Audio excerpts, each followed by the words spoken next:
Happy Midweek Chikahan mga kapuso! Extra special ang fiesta sa probinsya na pinasaya pang lalo ng lead cast ng mga seding napapanood ngayon sa GMA Prime. Nakisaya rin ang iba pang kapuso stars sa South Cotabato kung saan Gina G silang nag-pottery class. May report si John Sala ng GMA Regional TV. Worth it para sa mga Ilonggong ilang oras na paghihitay sa cast ng GMA Afternoon Prime series na Prinsesa ng City Jail sa Kapuso Mall Show sa Dinagyang Festival.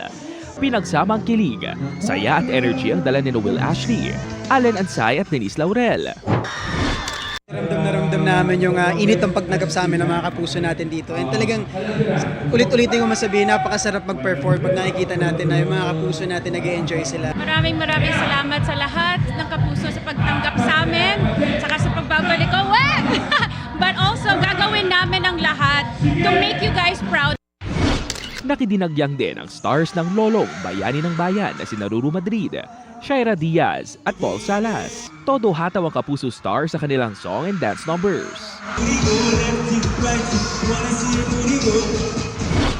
Sa mainit na pagtanggap po sa amin, hindi ko rin makakalimutan itong lugar na to dahil I guess nakapag-perform na rin ako before dito. Talagang ganun pa rin yung pagmamahal nila.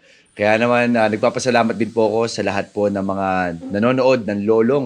Sa Festive Walk Iloilo, nagtilian ng fans ng isa-isa ng lumabas ng stars ng My Ilonggo Girl na sina Jillian Ward, Michael Sager, at Yasser Marta sa Kapuso Fiesta. Sobrang warm po na pag-welcome nila and nakakatuwa and I'm just so happy na makapag-perform po dito sa Iloilo. Puno rin ang kasiyahan ng grand opening ng 15th Kulitang Tang Festival sa Tangtangan, South Cotabato. Lalo itong sumigla sa pakikiisa ni Kapuso star Carla Abellana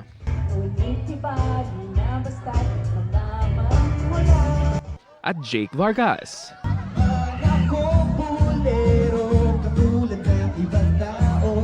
Ipinagmamalaki rin ng bayan ng Tangtangan ang pagkakakilala nito bilang pottery capital of South Cotabato. Kaya bida na kapistahan ang mga makukulay na mga paso na kadalasang ginagawang flower vase. Isa rin ito sa mga adornment ng bahay kubo na pa-contest sa kapistahan bukod sa mga produktong agricultural. Kwento ni Carla, hilig umano ng kanyang lola na mangolekta ng mga paso noon. Dahil pinalaki po ako ng lola ko, kahit paano, it reminds me of yung how I grew up na nangongolekta siya ng mga ganun. Hindi man po galing dito, pero may isa po yun sa mga kinahiligan niya noon. Si Jake naman, may experience na raw sa paggawa ng pot. Hindi siya basta-basta kailangan, may level siya, tapos kailangan yung kamay mo may kung paano mo siya ibabalance, diba? Mula sa GMA Regional TV at GMA Integrated News, John Sala, nakatutok 24 oras.